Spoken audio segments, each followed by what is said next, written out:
Jussie Smollett is an actor and singer-songwriter who currently appears as a character on the Fox television show Empire. Defendant Smollett currently resides in an apartment in the Chicago Streeterville neighborhood.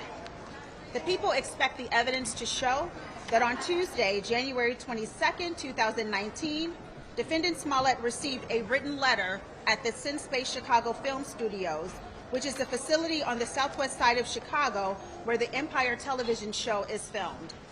This letter contained written threats directed towards Defendant Smollett and contained a then unknown white powdery substance.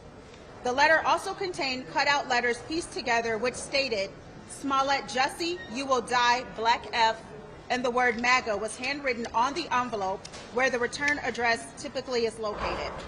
This powdery substance has since been determined to be crushed ibuprofen tablets. The letter also contained a drawing of a stick figure, which appears to have a rope around the neck and a gun pointed towards it.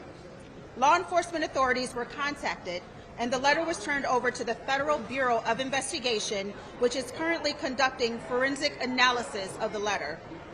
In January of 2019, and at all times relevant hereto, Defendant Smollett was close friends with an individual by the name of Abimbola Abel Osundero, who is 25 years old. Smollett and Abel initiated their friendship in the fall of 2017. During the course of this friendship, Defendant Smollett and Abel socialized together, exercised together, as well as worked on the Fox television series Empire. Within that working relationship, Abel was a stand-in for a character named Kai, who is a love interest of Defendant Smollett's character on the Empire TV show. Additionally, text messages between Defendant Smollett and Abel revealed that Abel was a source of designer drugs for Defendant Smollett. Specifically, since the spring of 2018 and on several occasions, Defendant Smollett requested Abel to provide him with Molly, which is street name for the narcotic ecstasy. Text messages generated by Defendant Smollett to Abel, specifically starting on the morning of January 25, 2019, revealed Defendant Smollett asking Abel when he would be leaving on his trip to Nigeria. This trip was scheduled to take place on the evening of January 29th of 2019, and it had been planned by Abel and his brother, Olabenjo Ola Osundero, who's 27 years old, 2 months prior. After Abel confirmed the date and time of his trip, Defendant Smollett texted Abel stating, "Might need your help on the low. You around to meet up to talk face to face?" The two then made arrangements to meet at the SinSpace studios that afternoon, where Defendant Smollett subsequently drove Abel home to Abel's apartment in the Lakeview neighborhood. During the ride, Smollett indicated to Abel his displeasure that the Empire Studios handling of the racist and homophobic letter he received 3 days prior. Defendant Smollett then stated that he wanted to stage an attack where Abel would appear to batter him. Defendant Smollett also suggested that Abel's older brother Ola assist him with the attack. Defendant Smollett had met Ola on several previous occasions through Abel. Additionally, Ola had appeared as an extra of the Empire TV show. Abel and Ola are both dark-skinned black males born in the United States with Nigerian descent.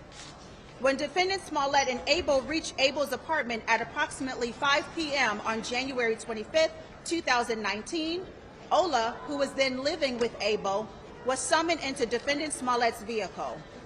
Once inside, Smollett asked Ola if he could trust him. When Ola said he could, Smollett detailed his plans of the attack to the brothers. Smollett stated that he wanted them to appear to attack him on the evening of January 28, 2019, near his apartment building in Streeterville. Defendant Smollett also stated he wanted the brothers to catch his attention by calling him an Empire F, Empire N. Defendant Smollett further detailed that he wanted Abel to attack him, but not hurt him too badly, and to give him a chance to appear to fight back. Defendant Smollett also included that he wanted Ola to place a rope around his neck, pour gasoline on him, and yell, "This is MAGA country." Prior to the brothers getting out of Smollett's car, Smollett provided Abel with a $100 bill to purchase the rope, gasoline, ski masks, gloves, and the red baseball caps, which resemble the ones that say, "Make America Great Again." The ride from Cinescape Studios to the Osendero brothers' home and the meeting between Smollett and the brothers is corroborated by CPD pod videos and cellular phone tower data of Smollett's phone number. On the late morning of Sunday, January 27, 2019, Smollett drove his vehicle back to the Lakeview neighborhood to pick up the brothers and show them the scene where he wanted the staged attack to take place. Smollett then drove the brothers to the corner of New Street and North Water Street in Chicago, where the staged attack was to take place. This was just outside of Smollett's apartment building. Further details were provided by Smollett, which included that the staged attack was to take place near the stairs on the southwest corner of New and North Water Streets at 10 p.m. the following night. Smollett also instructed the brothers not to bring their cell phones with them. Smollett directed the brothers' attention towards a surveillance camera on the corner, which he believed would capture the incident. There was a change in the plan in that bleach was going to be used instead of gasoline during the simulated attack. Smollett then drove the brothers home and provided them with a $3,500 personal check made payable to Abel, which was backdated to January 23rd of 2019. On the morning of January 28, 2019, the date of the planned attack, the brothers purchased the clothing items at a local beauty supply store and the rope at a nearby hardware store using the $100 bill that Smollett had given them. These purchases were corroborated by surveillance video and a receipt. Abel also deposited Smollett's check that same day in his own bank account.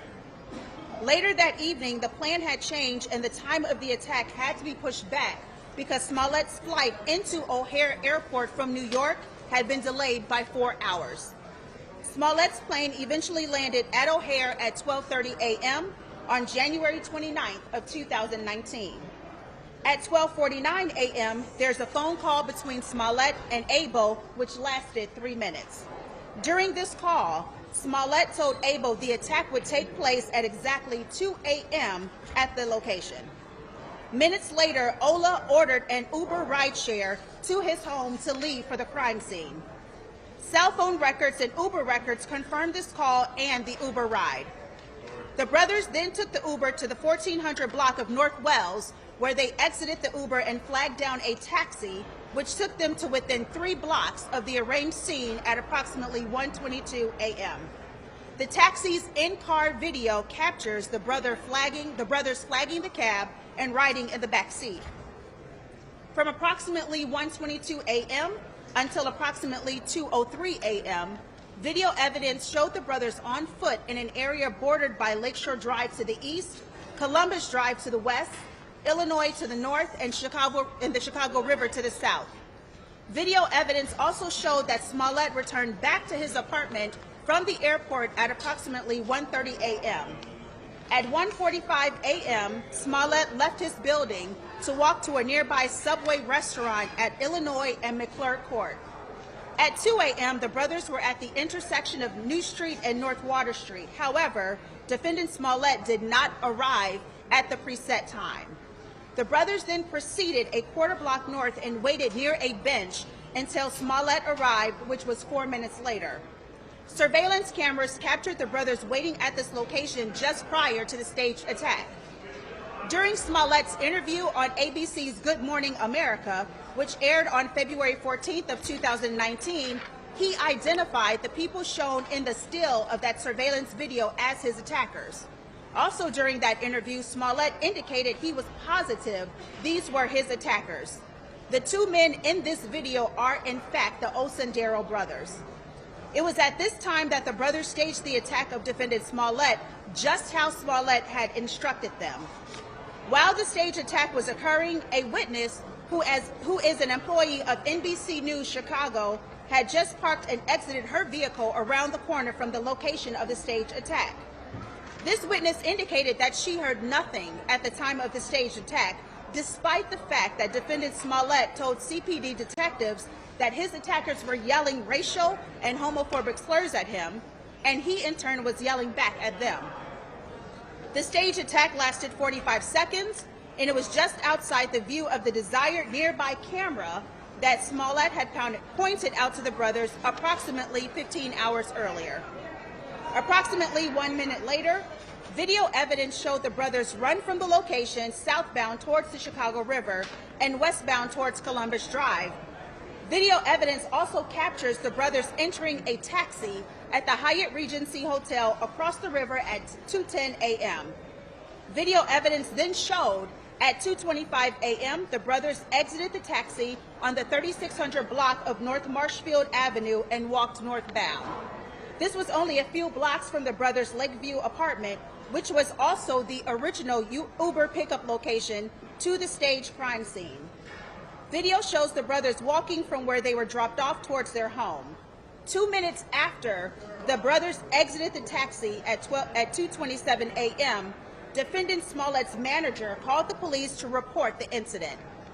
At approximately 2:42 a.m., Chicago police arrived at Smollett's apartment.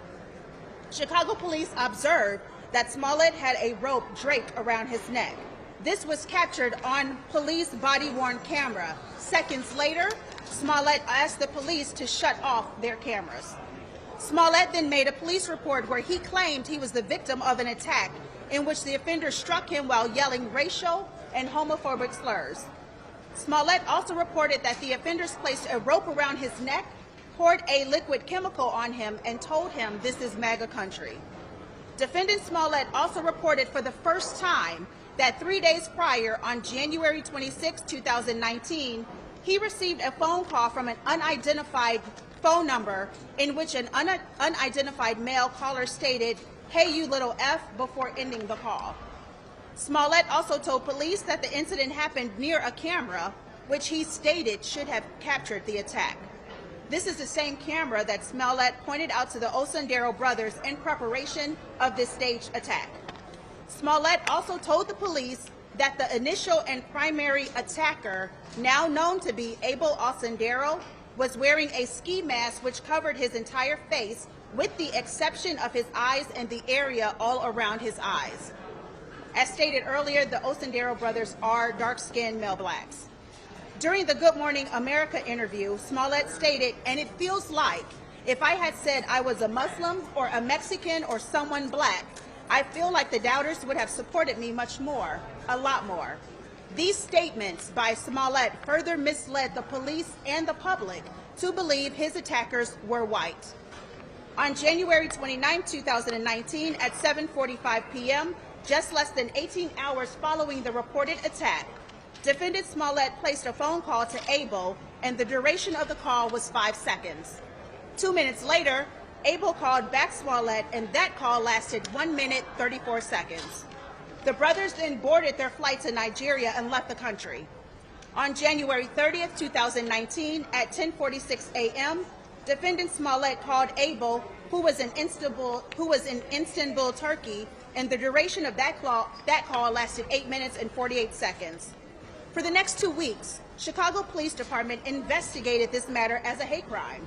The Chicago police were able to identify the Osundero brothers as the alleged attackers through an extensive investigation using surveillance videos, pod police videos, in-car taxi camera videos, ride-share records, credit card records, bank records, and a store receipt. On February 13th of 2019, the brothers returned from Nigeria and landed at the Chicago O'Hare International Airport, and they were detained by U.S. Customs. Members of the Chicago Police Department placed them into custody. That same evening, the Chicago police executed a search warrant upon the Osundero brothers' residence, where they recovered evidence that linked Abel to the Empire TV show. The police had already determined that Ola was affiliated with the show.